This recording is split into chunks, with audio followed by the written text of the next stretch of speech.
Bom, então, o que a gente precisa fazer de retomada para que hoje a gente entre no assunto, né, sobre o princípio de Pascal? Bom, primeiramente, até o presente momento, a gente compreendeu o que é um sistema hidráulico, né, movido por fluidos aí, né, quando falamos em sistemas hidráulicos, caracterizamos, então, os óleos, né? Verificamos que esse sistema, né, hidráulico, ele funciona, é uma linha simples, né, mas com mais diversificação, digamos assim, né, de elementos dentro dessa linha, né, do que as linhas pneumáticas, que são linhas mais enxutas, né. Verificamos dentro dessa questão do sistema hidráulico que algumas coisas ele possui em comum, né, com linhas pneumáticas, que são as que nós vamos fazer dimensionamentos, né, aqui na nossa aula.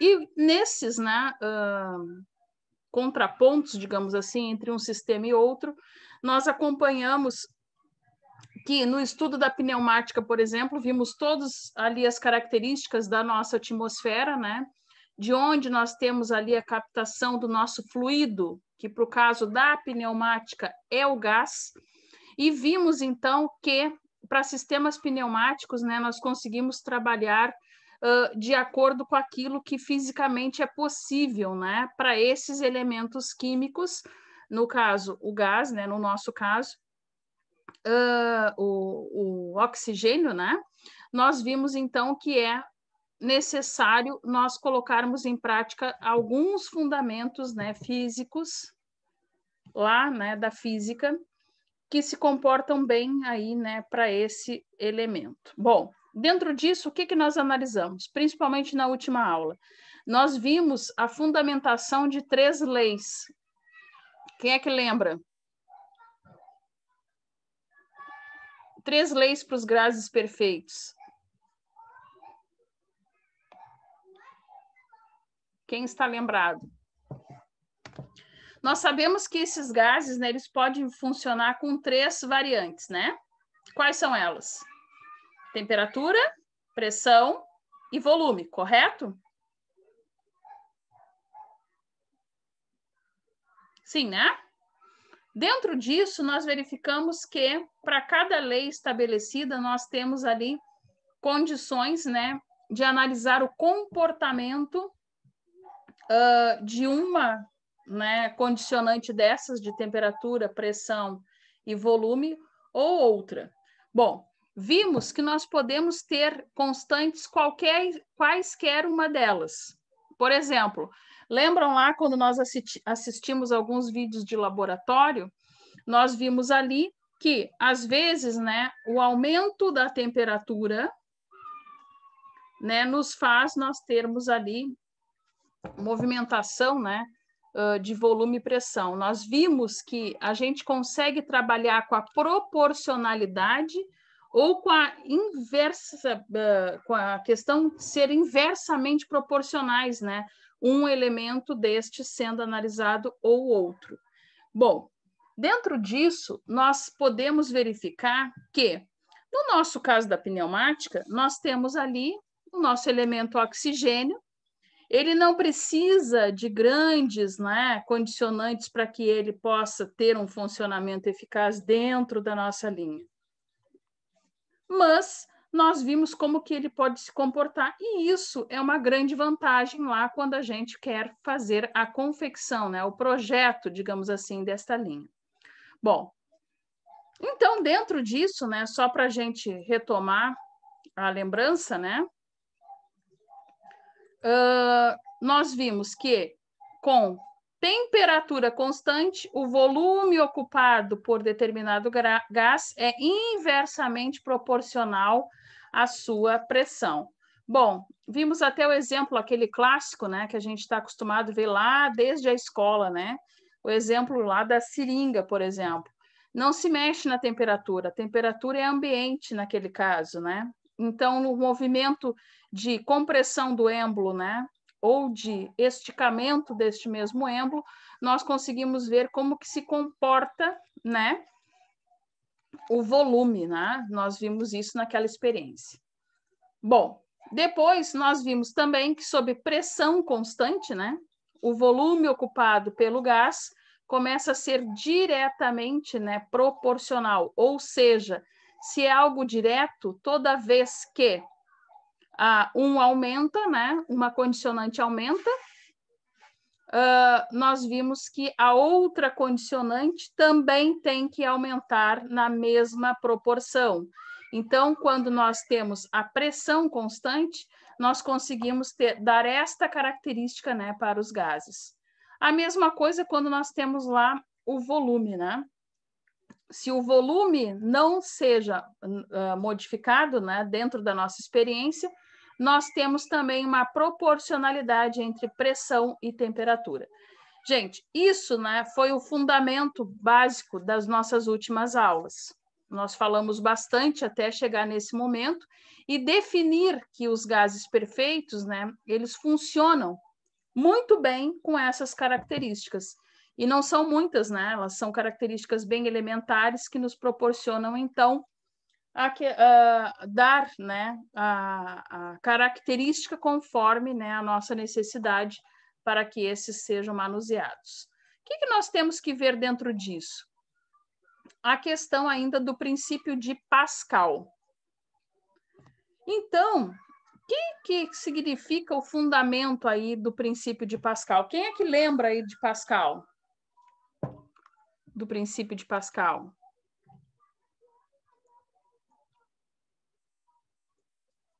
Quem lembra lá da escola?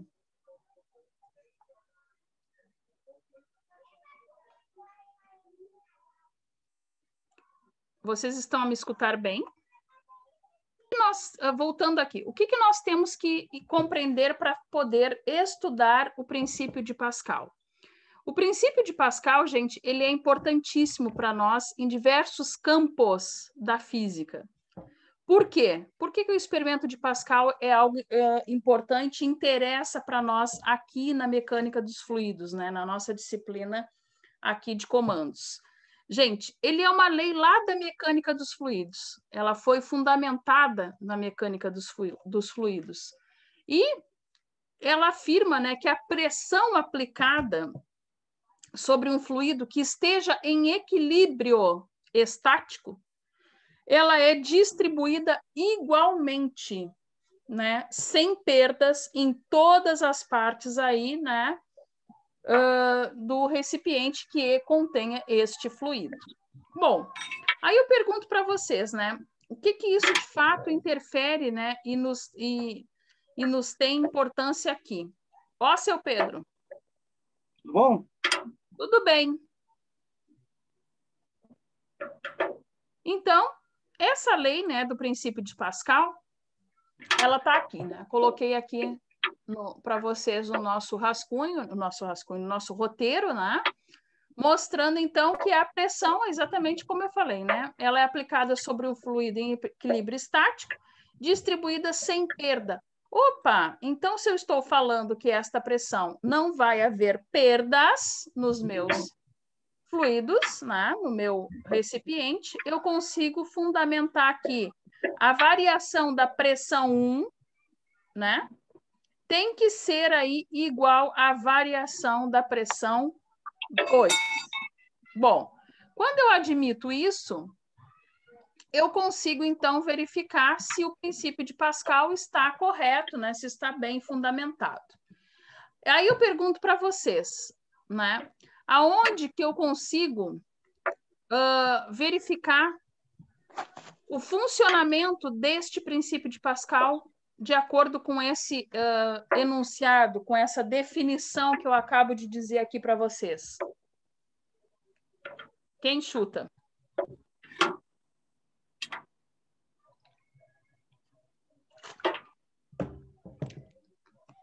Se eu estou falando de um sistema, né, que tem um fluido hidráulico, onde eu digo, né, que eu tenho a distribuição, que eu tenho a aplicação de uma pressão em determinado ponto, né, deste fluido no recipiente, e ela é igualmente distribuída ao longo do recipiente, quais os setores que eu posso ter aplicação aí, né, e verificar a existência do princípio de Pascal?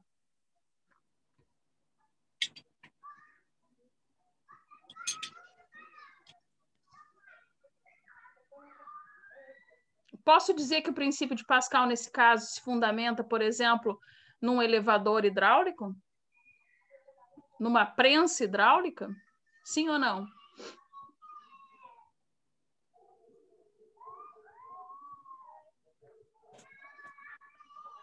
O que o senhor acha, seu Pedro?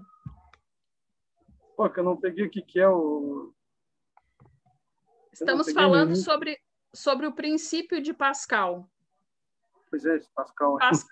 Pascal nos diz, né, que um recipiente anexado a outro, né, com fluido, eu consigo ter, né, mediante a aplicação de uma pressão em determinado ponto, né, do fluido, eu consigo ter a distribuição igualitária, né, para todo o ponto, né, inclusive nas paredes ali do recipiente. Então, gente, aqui nesta figura, não sei se todos enxergam bem. Estão a enxergar aí?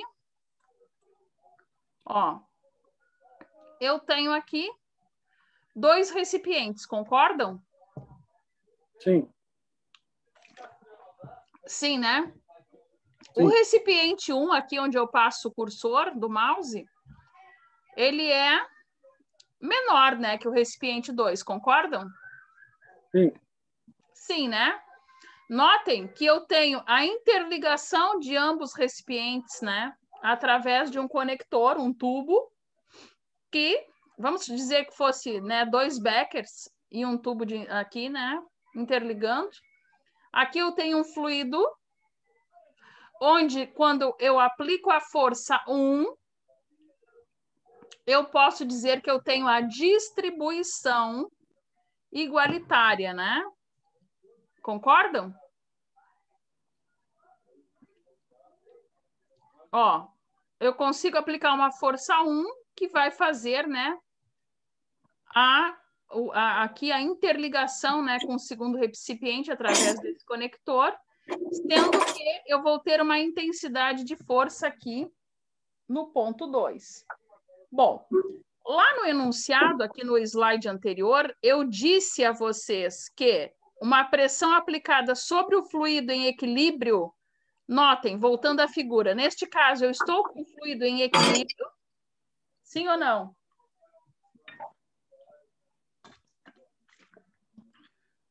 Sim, né?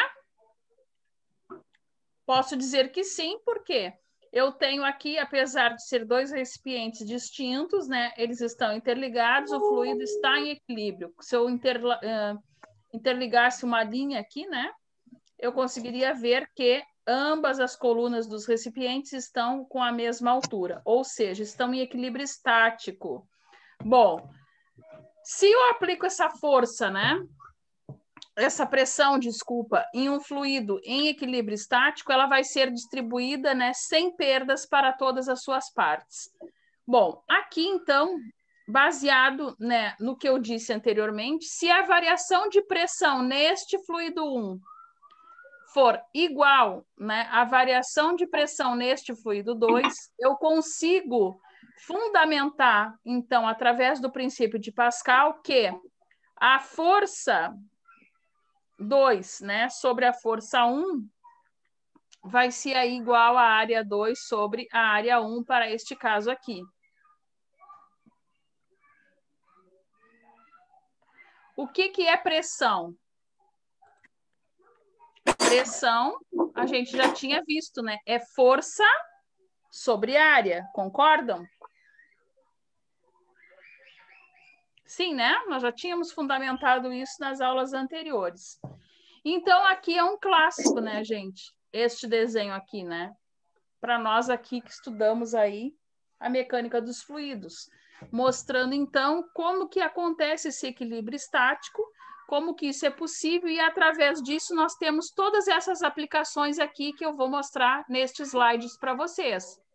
Por exemplo, esse é o princípio de funcionamento de coisas bem conhecidas de todos vocês aí da indústria, como prensa hidráulica, elevadores hidráulicos, né, barragens, caixas de água, sistema de amortecedores.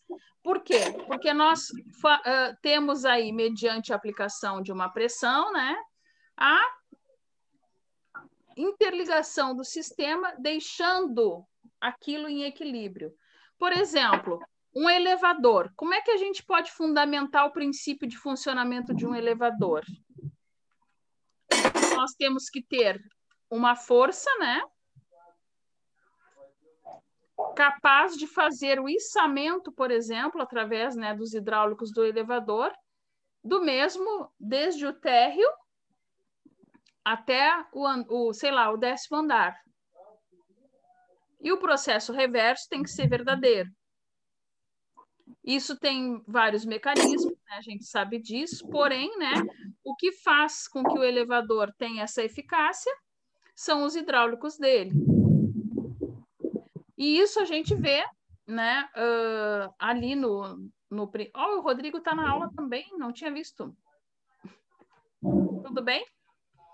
Então, isso é um clássico aqui da mecânica dos fluidos. Nós conseguimos ter este equilíbrio, né? E ter aí, claro, nos elevadores, que nem eu já falei, como outras máquinas, nós temos outros mecanismos, né, que juntos fazem a eficácia do sistema. Mas ele funciona através deste princípio. Um elevador, por exemplo, qual é a sensação que a gente tem quando está dentro de um elevador? Aí entra as leis de Newton, né, para a gente entender o funcionamento por completo.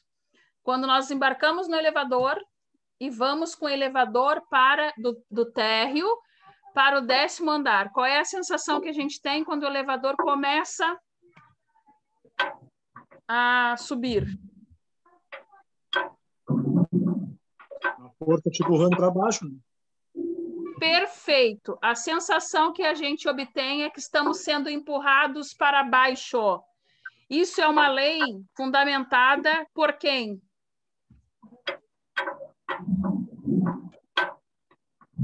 Isso faz parte das leis de Newton. Isto não tem a ver com essa sensação, não tem a ver com o que nós estamos estudando aqui do princípio de Pascal, que é o que faz o movimento do elevador. A sensação que a gente tem quando o elevador sai do térreo para o 10º andar, de que estamos indo para baixo, é porque quando os corpos estão em repouso, eles tendem a ficar em repouso.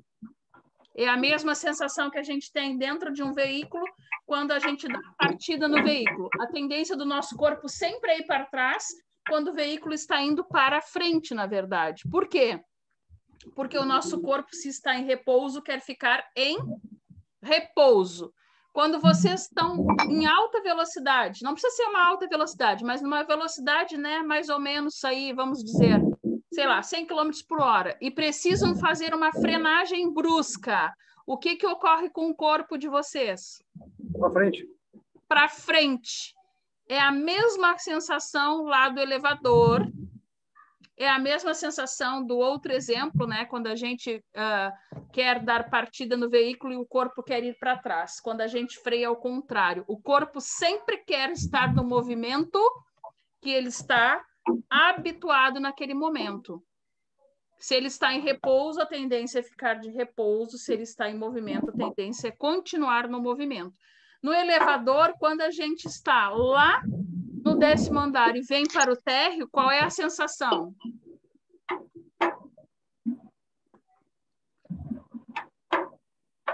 Ao contrário, né, Douglas, da que tu me falou há pouco, né?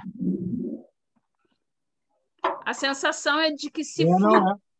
Isso, a sensação é de que se flutua. Por quê? Pela mesma lei da inércia, aí fundamentada por Newton. Então, gente, a gente está falando isso porque tudo é física, né? Tudo é importante, mas só para que a gente entenda que são junções de leis físicas, né? Distintas, e que isso tudo, num conjunto, a gente consegue ter aí o funcionamento, né? A formação ali do complexo todo de como ele funciona. Bom, dentro disso, eu queria fazer um exercício com vocês primeiramente. Vamos fazer mais, tá? Mas vamos iniciar aqui o primeiro, pode ser? O exercício diz o seguinte: a figura abaixo mostra o princípio de funcionamento de um elevador hidráulico, formado por um sistema de vasos comunicantes, contendo um fluido incompressível no seu interior. Gente, eu sublinhei a palavra incompressível. Por quê?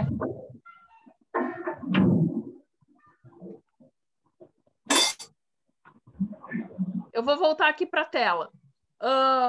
Eu tenho duas coisas que mal inicio o exercício, que já me remete a um exercício de princípio de Pascal, e não um exercício de pneumática, vamos dizer assim. Por que que eu digo isso para vocês? Que eu vou resolver isso simplesmente com o princípio de Pascal, ou seja, variação de pressão no ponto 1 igual a variação de pressão no ponto 2. Digo para vocês duas coisas. Primeiro, ele me disse que o elevador é hidráulico. Qual é o fluido?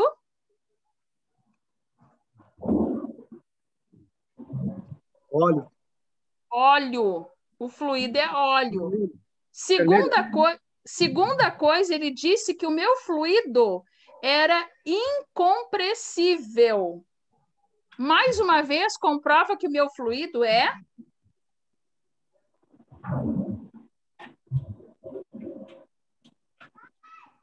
Mais uma vez, comprova que o meu fluido é óleo. Quando eu falei que eu tinha um elevador hidráulico, já me remetia a fluido óleo.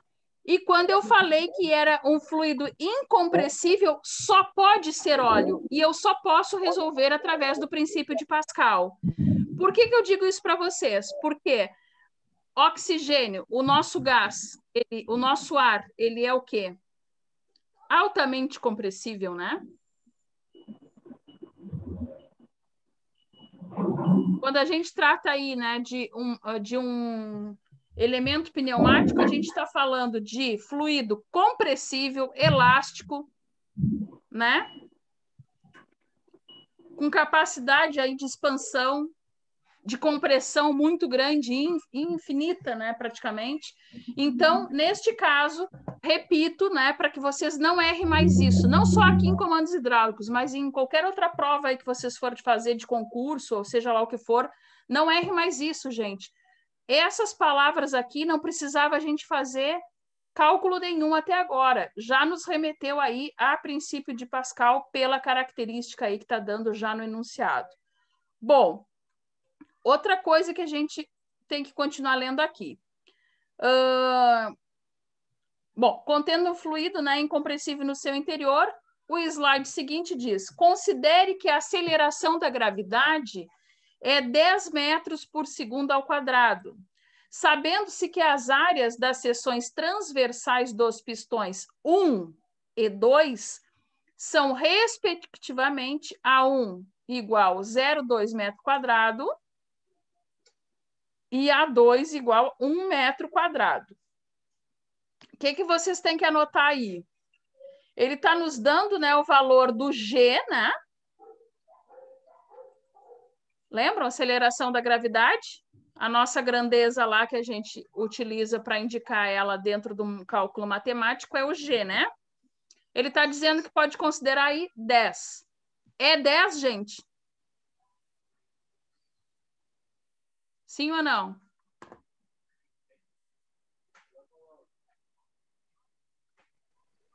Ô, Viviane, aí depende da altitude, não seria isso? Ela não é 10, a gente sabe que ela é 9,82 alguma coisa. Ela nunca chega a 10.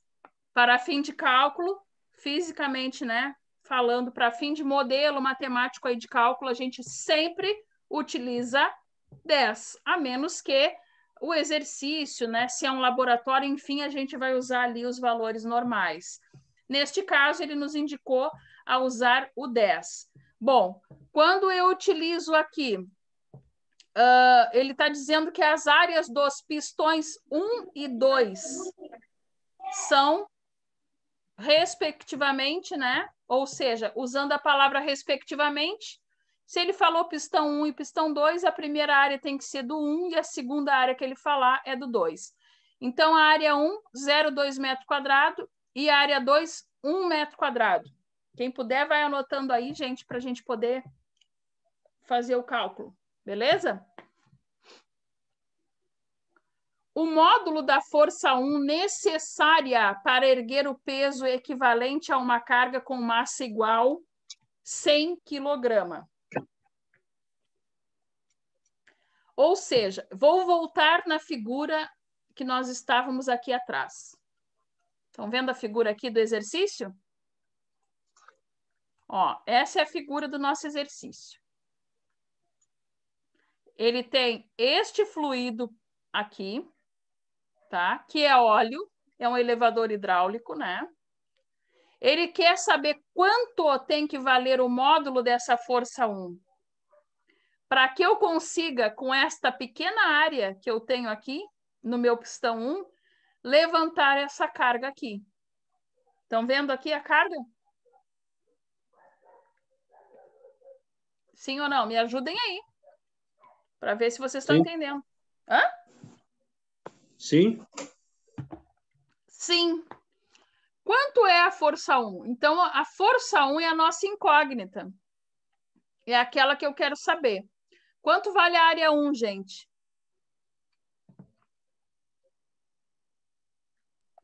Zero 0,2 metro quadrado. 0,2. E a área 2? 1 metro, né? 1 metro quadrado. 1 metro. Então, tá aqui, ó. Tá aqui para vocês. A área 1, 0,2 metro quadrado. A área 2, 1 metro quadrado. A força 1, eu não sei, né? É o que eu preciso saber. A aceleração da gravidade, né, é 10. E a força 2 é PMG. Por que isso, gente? Por que a força 2 não é os 100 quilogramas que foi nos dado ali?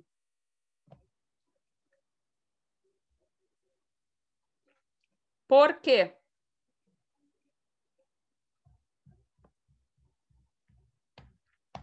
Por que tu acha, Rodrigo? Como é que é a pergunta? Por que eu tenho que achar a força 2 antes de fazer qualquer coisa para achar a força 1? Eu tenho que saber qual é a força 2.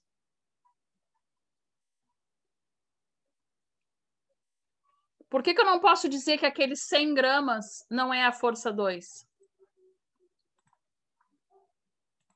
Por quê?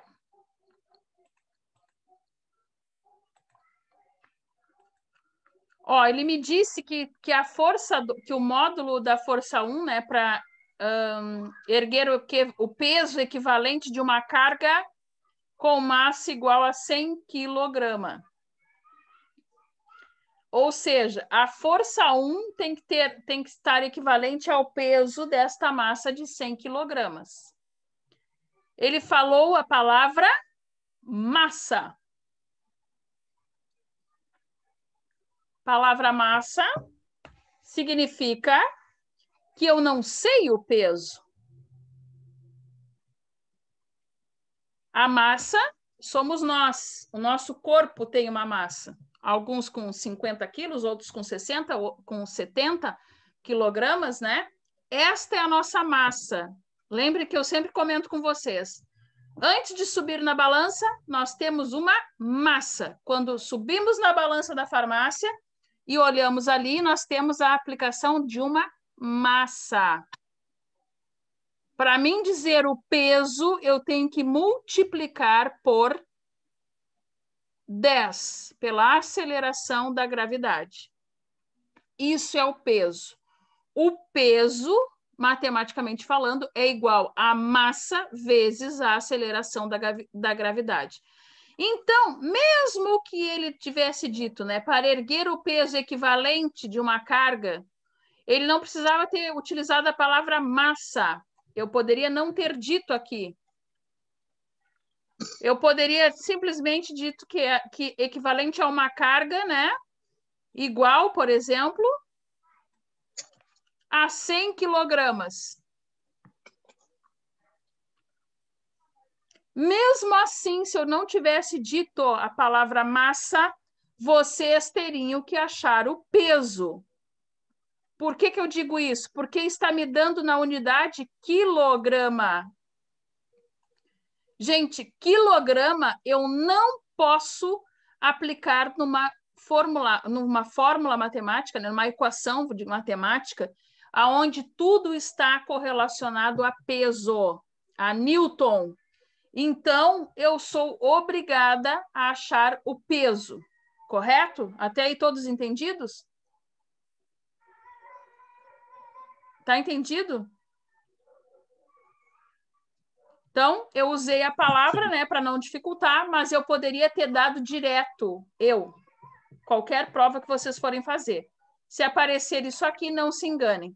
Transformem em peso imediatamente para poder usar lá no sistema, no formulário, porque o formulário está, né, para newtons, né? Então, teria que ser feito. Aqui está, ó. Estão vendo a equação aqui? A força 2 que ele tá me dizendo, né, que tem ali, é igual ao peso 2, que é igual a massa vezes a aceleração da gravidade. Está aqui, ó. Vou sublinhar.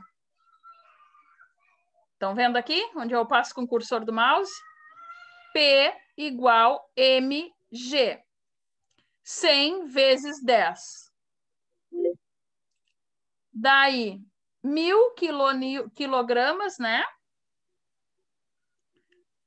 Por metro por segundo ao quadrado. O que significa essa unidade aqui, gente? Isso aqui tudo, né? É Newton, né?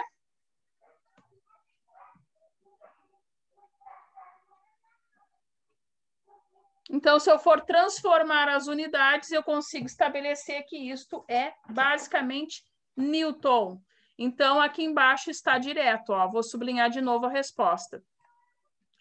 1.000 newtons.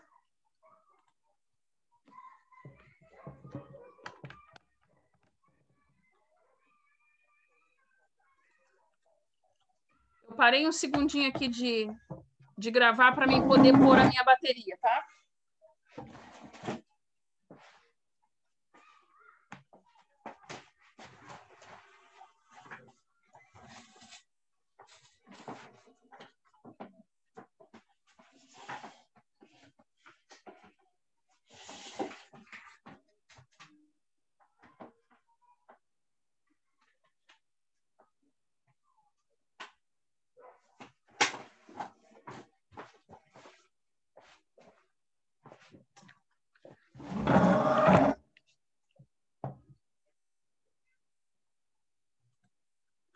Bom, voltando.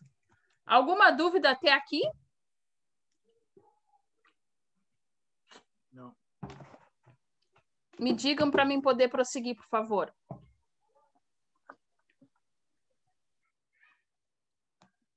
Até aqui, ok? Tudo entendido? Sim. Sim. Então, feito isso, eu tenho as áreas 1 e 2, eu tenho a força 2, eu consigo rapidamente descobrir a força 1. Por que eu digo isso? Porque no início da aula, né, eu falei que para o princípio de Pascal, elevador hidráulico, prensa hidráulica, né, barragem, qualquer coisa que nós vamos estar estudando que esteja em equilíbrio estático, né, de fluido, de mecânica dos fluidos, nós vamos considerar esta lei aqui, que é a variação da pressão no ponto, né, 1 tem que ser igual à variação da pressão no ponto 2. Pressão a gente já viu que é força sobre área. Então, agora ficou muito fácil, né, a gente conseguir resolver isso aqui. Quanto tem que dar, gente?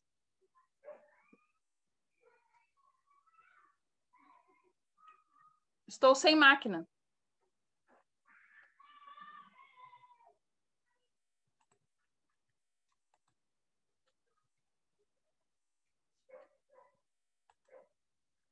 Não estou com a minha máquina aqui. Esse é do 2. Eu não botei a resposta desse. Então, aí, força sobre área, né? Força 1 sobre área 1 igual força 2 sobre área 2.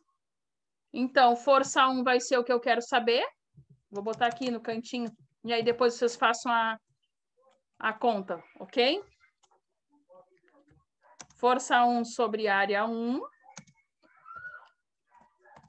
igual a força 2 sobre área 2. Bom, isso ainda, né, é igual a força 1 dividido, né, por 0,2 igual a força 2 de 1000 newtons, né, dividido sobre a área 2, que é 1. Aí eu vou deixar para vocês fazerem a conta depois, tá bem? Aqui, como é que a gente resolve? Só para deixar claro, para alguém que esteja perdido. Em cruz, né? Isso é uma regra de 3 simples, não é verdade?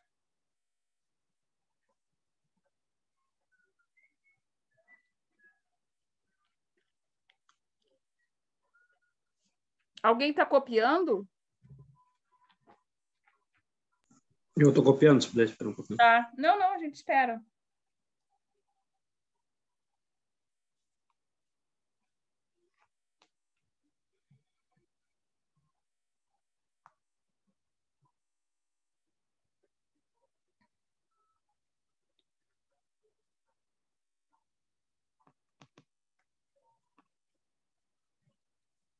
Copiado. Tá. Beleza, então. Opa. Então, o número 2 que nós vamos fazer. Um objeto de peso 2.000 newtons é colocado sobre a área maior de um elevador hidráulico que possui valor de 0,4 metros quadrados. Bom, 2.000 newtons, ele está me dizendo que este peso de 2.000 newtons é peso ou é massa? Está correta a palavra peso? Sim, já está em Newton. Já está em newtons, não precisa fazer nada para este caso. A área também já está dada aqui de 0,4. A única coisa que ele está me dizendo é que este objeto ele é colocado no lado maior de um elevador. Bom, vou voltar no desenho do anterior. Eu posso utilizar o mesmo desenho? Claro que posso, né? Vai ser sempre assim. Sempre digo para vocês que a palavra sempre nunca é muito, mas é sempre assim nesse caso. Então, aquela área 2 de 0,4 metros quadrados é esta área aqui, onde eu passo o cursor do mouse, e a força 2 é igual a 2.000 newtons. Ela está aqui, ó, no lado maior do sistema.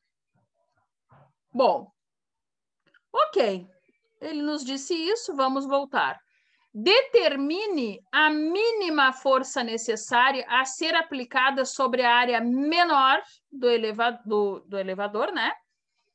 De 4 vezes 10 na menos 4 metros quadrados, para que o objeto possa ser elevado.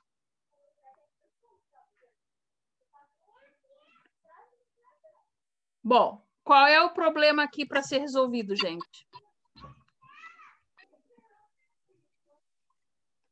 Existe um problemão aqui?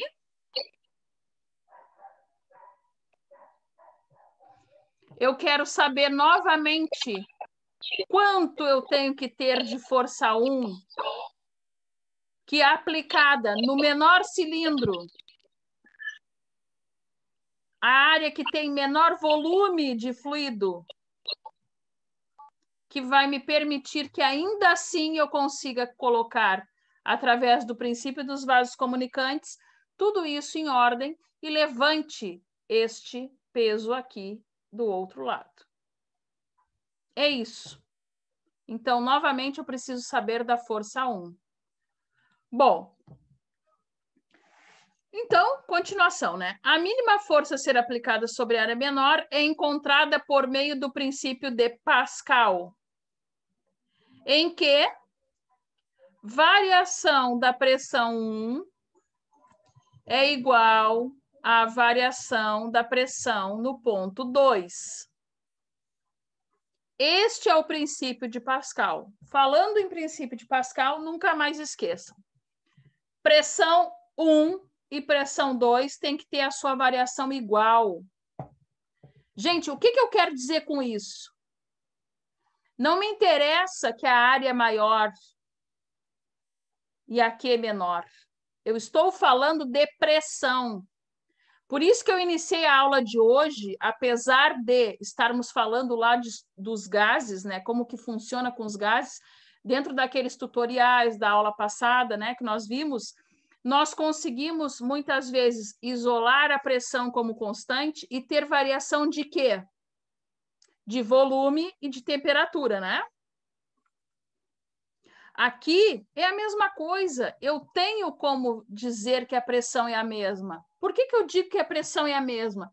Porque a mesma pressão que me faz recuar, né, todo esse fluido que está indicando na seta aqui, deste ponto 1 para este, a pressão que sai daqui quando se empurra o êmbolo, vamos dizer assim, é a mesma que chega aqui. A prova disso é que eu preciso saber o quanto que eu tenho que impor de força. Quanto que tem que ser a intensidade do módulo dessa força sobre esta pequena área, para que eu possa, então, levantar esta área maior. Ou seja, é o mesmo princípio da seringa. Eu aperto o êmbolo, né? E aquilo que eu tenho ali pressionado no êmbolo me transmite, né? Se transporta para a ponta da seringa. Então é isso, gente. Até aí alguma dúvida? Não, né? Se eu estou dizendo que o princípio de Pascal é isso, já falei para vocês, né? É isso, não vai mudar nunca mais na vida. Eu posso dizer, então, que a pressão 1 é força 1 sobre área 1 igual a força 2 sobre área 2. O que mudou do exercício anterior?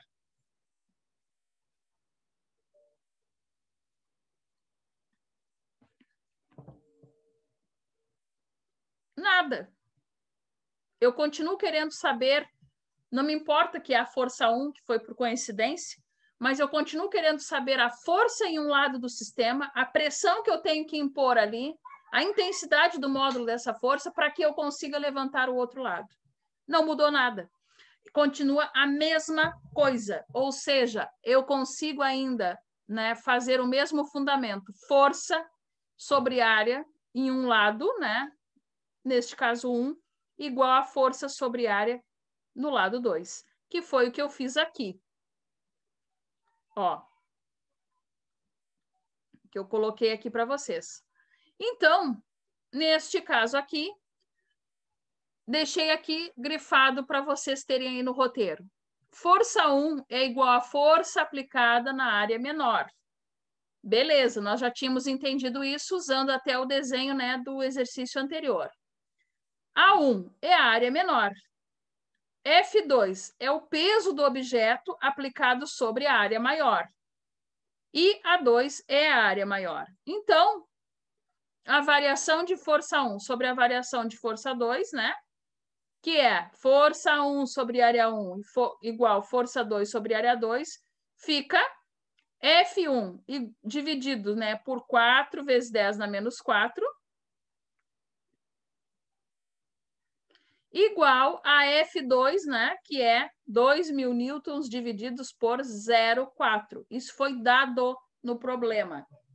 Gente, o que tem de difícil aqui para a gente saber a resposta?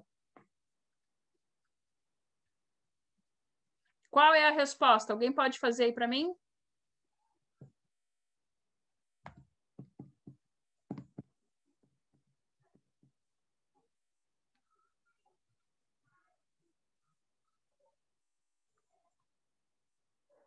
Quem é que consegue fazer o cálculo aí para mim?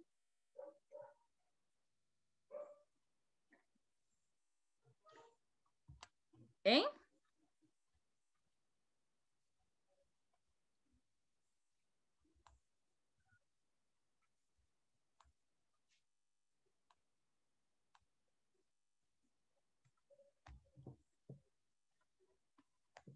Vamos lá, meninos. Qual é a resposta? Então, vamos lá, vamos fazer juntos. Alguém pega uma calculadora aí, quem tem? Não? Então, vocês têm que fazer isso fazendo da seguinte maneira. F1 vezes 0,4, né?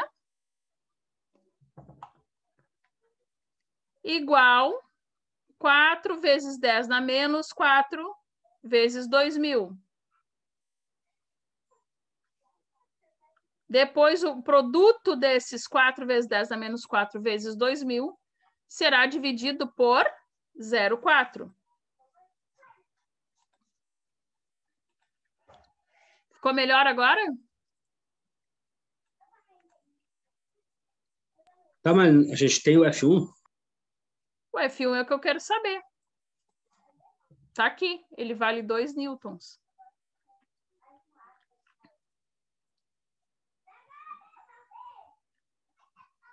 Qual é a tua dúvida, Rodrigo? Vamos voltar. Não, é que tu falou que tinha que fazer F1 ali dividido, só que não tinha o F1, né? Não é que a gente queria saber o F1. Não, não, não. F1 sobre área 1 igual a F2 sobre área 2. Aqui tá bem montadinho, ó. F1 sobre 4 vezes 10 na menos 4 igual 2.000, que é a força 2 divididos pela área 2, que é 0,4. F1 vezes 0,4, tá?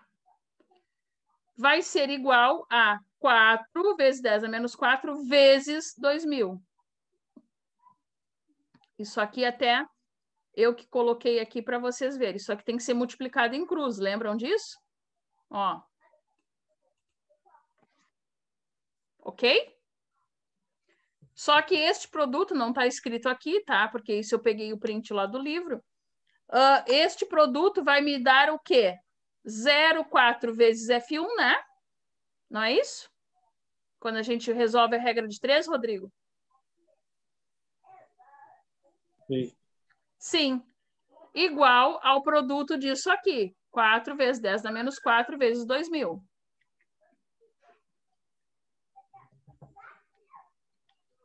A resolução de tudo isso vai nos dar 2 newtons. A gente precisa de uma calculadora, tá?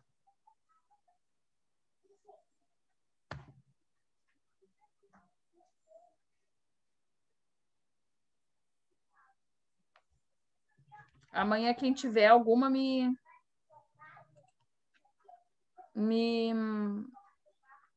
traga para aula, por favor. Tá, ok. Tá? Bom, alguma dúvida aqui? Sim, não?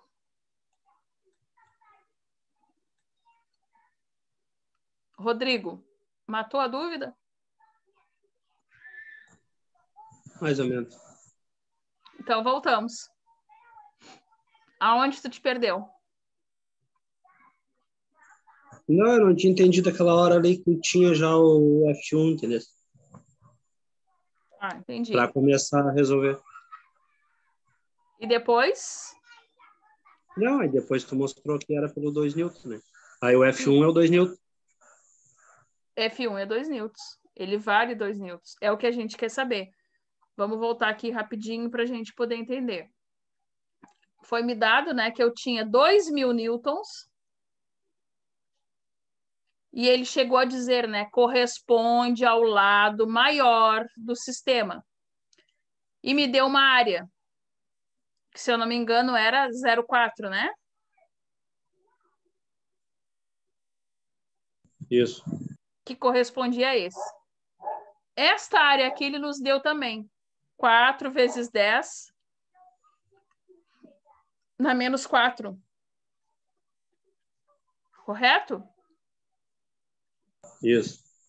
E nos disse quanto que tem que ser esse F1 para que com essa área tão pequena, porque a outra vale 0,4, mas concordam comigo que essa aqui valia bem menos? Isso. A outra era uma casa, né? Após a vírgula. Essa aqui era 4.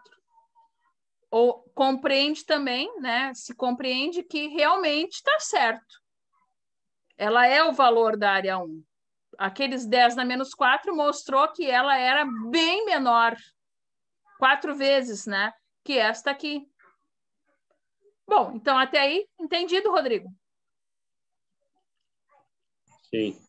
A área que foi nos dado numa impotência, né? De 10, realmente era uma área muito menor do que a outra. Então, tinha que obrigatoriamente ser a área 1. Ponto. Não tinha como ser essa área 2. Bom, entendido isso, a gente volta aqui no exercício nosso. Sempre que nós falarmos de princípio de Pascal, nós vamos dizer que a variação da pressão 1 vai ser igual à variação da pressão no ponto 2. Sempre. Isso vai mudar algum dia? Nunca mais. Sempre vai ser assim.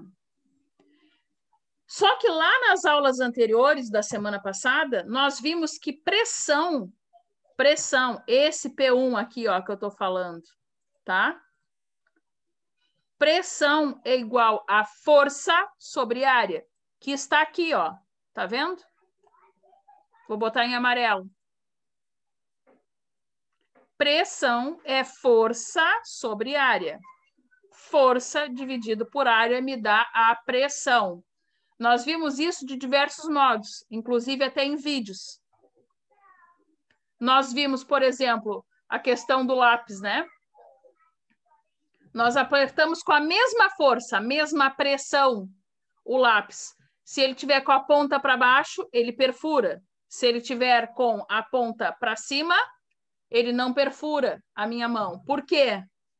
Porque a área de impacto é maior.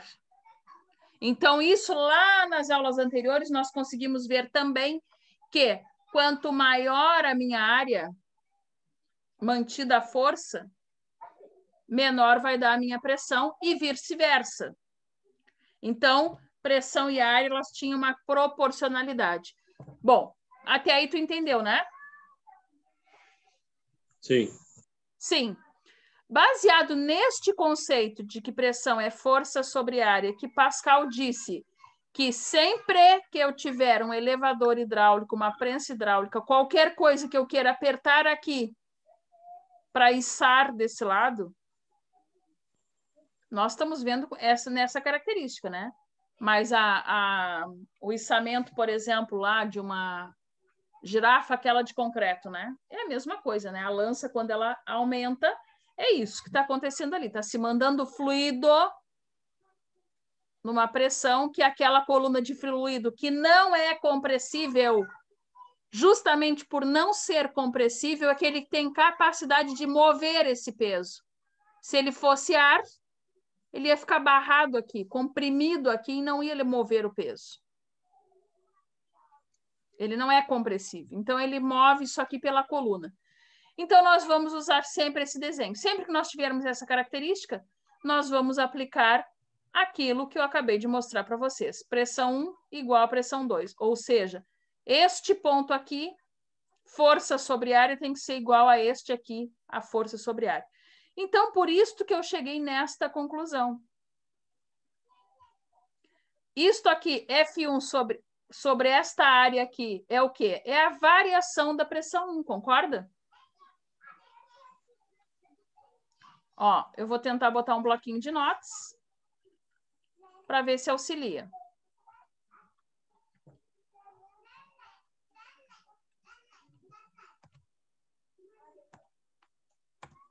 Opa!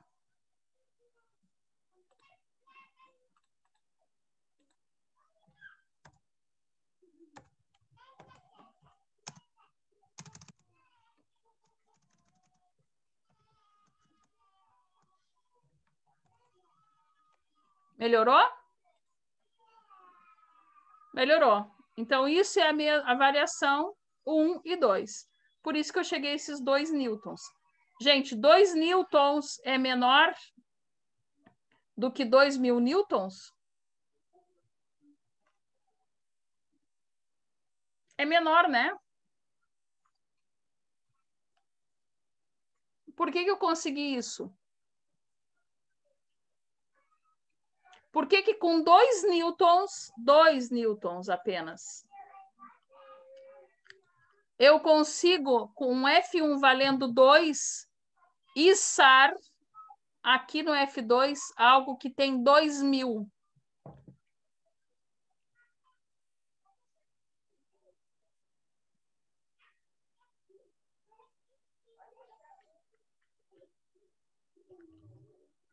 Pela questão de que a gente acabou de falar, né? A proporcionalidade que a gente tem entre a pressão e a área, né? Lembram do lápis que eu falei? Sempre que eu tenho uma área maior, eu tenho o quê? Um incômodo, né, na pressão. Então, aqui, com pouca força, eu consigo fazer esse levante. Correto? Rodrigo, como é que tá? Entendeu? Sim, sim. Sim, né? Então, isso, vocês vejam que de diversas formas a gente consegue ver e comprovar aquilo que a gente já estudou anteriormente. Mais uma vez, o modelo matemático nos comprova que a área é um determinante grave, né, para a pressão. Mantida a força, né, eu consigo, então, verificar que a minha área, né, quanto maior, mais ela atrapalha, digamos, o aumento da pressão. Bom, vamos lá de novo. Outro exercício. Pode ser? Uma força 1 é aplicada sobre a área menor de um elevador hidráulico. Novamente, elevador hidráulico, princípio de Pascal, fluido, óleo. Sabendo que a área maior, A2, é o quíntuplo da área menor, A1, e que a força 2 exercida sobre a área maior é de 2.000 newtons, determine F1. O que eu quero saber de novo? A área 1.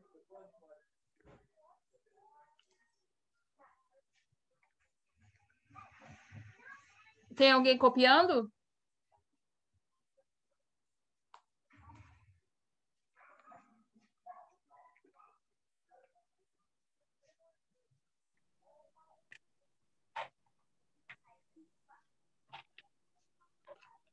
Gente, como é que a gente vai arrumar esse enunciado?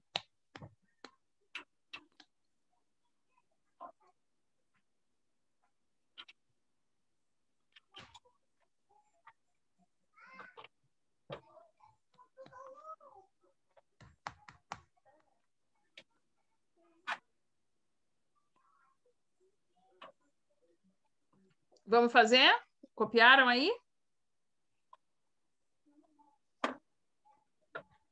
Bom, a área maior A2. Quanto que ela vale da área menor? O quíntuplo. O que significa? Que a A2, ela é quantas vezes A1?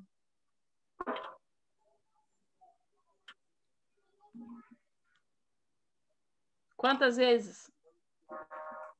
5 vezes. 5 vezes. Então, a área 1, eu posso dizer que... Aqui, ó. Coloquei para vocês aqui. Eu quero saber a F1. Está sublinhado aqui. A minha área 1, eu posso dizer que ela é a 1? Mesmo? Posso, né? Sim ou não? Não se preocupe em copiar. Isso vai depois para o e-mail. Posso dizer que A1 é igual a 1 mesmo? No momento aqui atrás que eu disse que a área 2 é o quíntuplo da área 1, que é a área menor, eu já sei, né, que a área 1 não foi me dado o valor. Isso é aqueles problemas que não nos dão todos os valores numéricos. Eles têm as suas incógnitas. Então, a área 1 é 1. A gente sabe, né? Ela é o próprio A1. A área 2 é 5 vezes a área 1.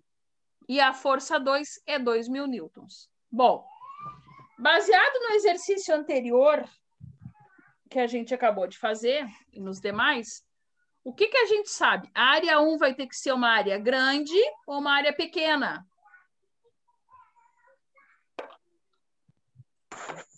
Pequeno. A força 1 vai ser... Eu falei área, estou corrigindo. A força 1 é uma força menor, com certeza, que 2.000.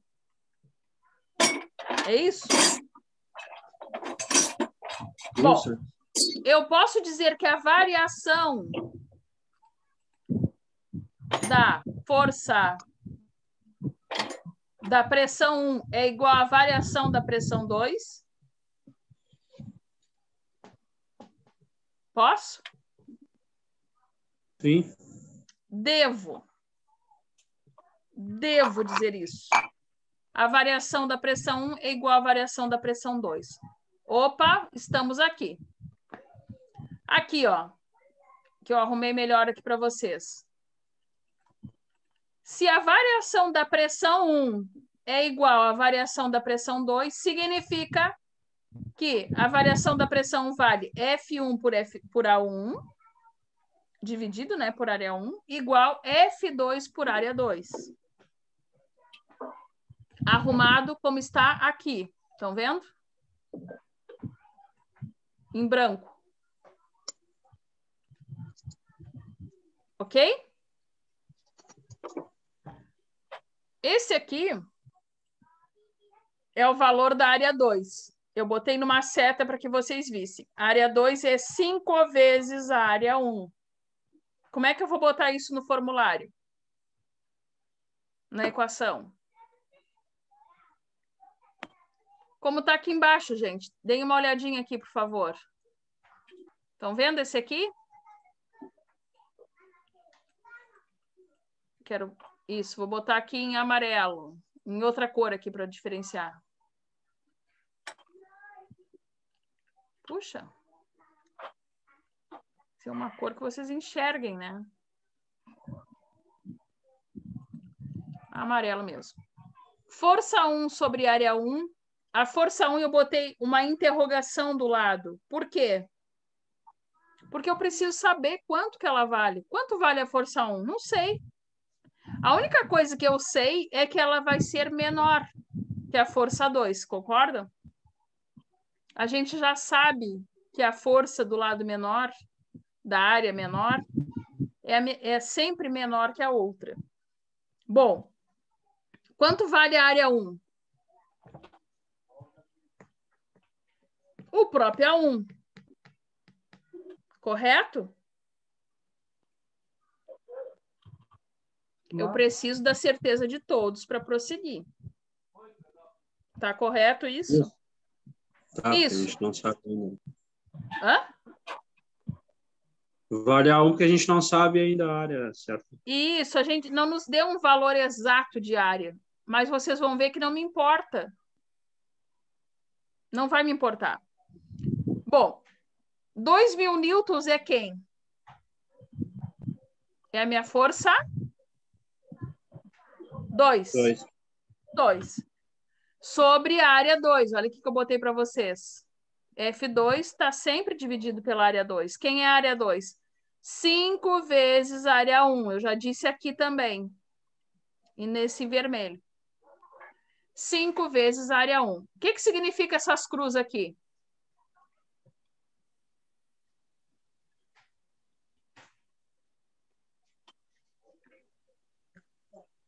Isso que nós vamos fazer a multiplicação de uma regra de 3, correto? Correto, né? Ou seja, F1 vezes 5A1, tá aqui embaixo, ó. F1 vezes 5A1. Igual F2 vezes área 1, que é 2.000 vezes A1. É esta multiplicação aqui, ó. Ai, opa, peguei errado. Esta aqui, estão vendo? Onde eu passei a seta. Isso é o mesmo que este fundamento aqui. Bom, me importava essa incógnita de valor de área 1? Eu disse que não importava? Não, né? Porque eu consegui cortar ela aqui, estão vendo? O que eu fiz aqui, gente? Organizei a equação. Deixei aqui igual 2.000 vezes área 1. Tá aqui, ó. 2.000 vezes área 1, onde eu estou sublinhando aqui com o mouse. Passei ele para esse lado, 2.000 vezes área 1, divididos por 5A1. Por quê? Porque F1 tem a incógnita.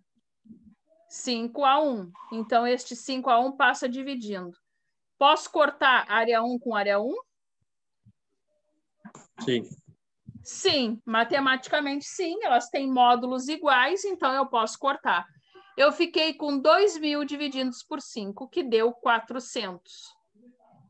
400 newtons, que é menor que 2.000 newtons. Comprovando, novamente, o sistema, né, correto ali da prensa hidráulica. Quem é que não entendeu?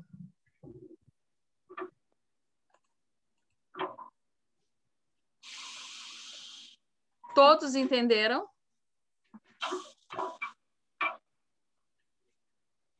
Sim. Sim, Douglas.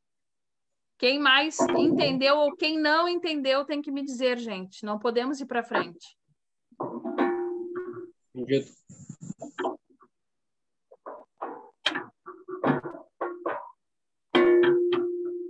Seu Pedro, não vou chamar que ele está trabalhando. Rodrigo, entendeu?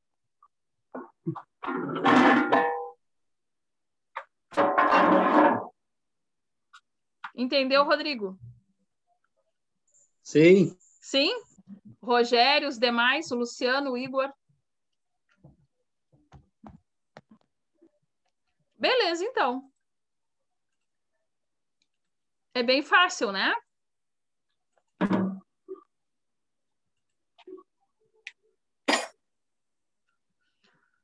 Ah, gente, aqui é uma proposta, mas vocês fizeram, né? Sobre o trabalho já sobre óleos, lembram? Sobre reservatórios, desculpa. Isso a gente fez. É. Eu tinha botado para cá. Bom, vamos levar ele lá para cima, que ele já foi feito.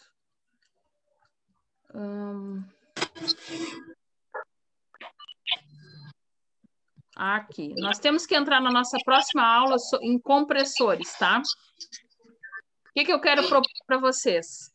Amanhã, a gente fazer mais exercícios sobre princípio de Pascal. Aí eu queria que vocês fizessem um avaliado. Pode ser? Sim. Sim? E aí a gente vai entrar em compressores na sequência, tá? Depois a gente vai entrar em bombas. E nós vamos fazer ainda essa semana, acho que lá por quarta-feira, nós vamos fazer já o cálculo de dimensionamento de uma linha. Vai ficar super legal.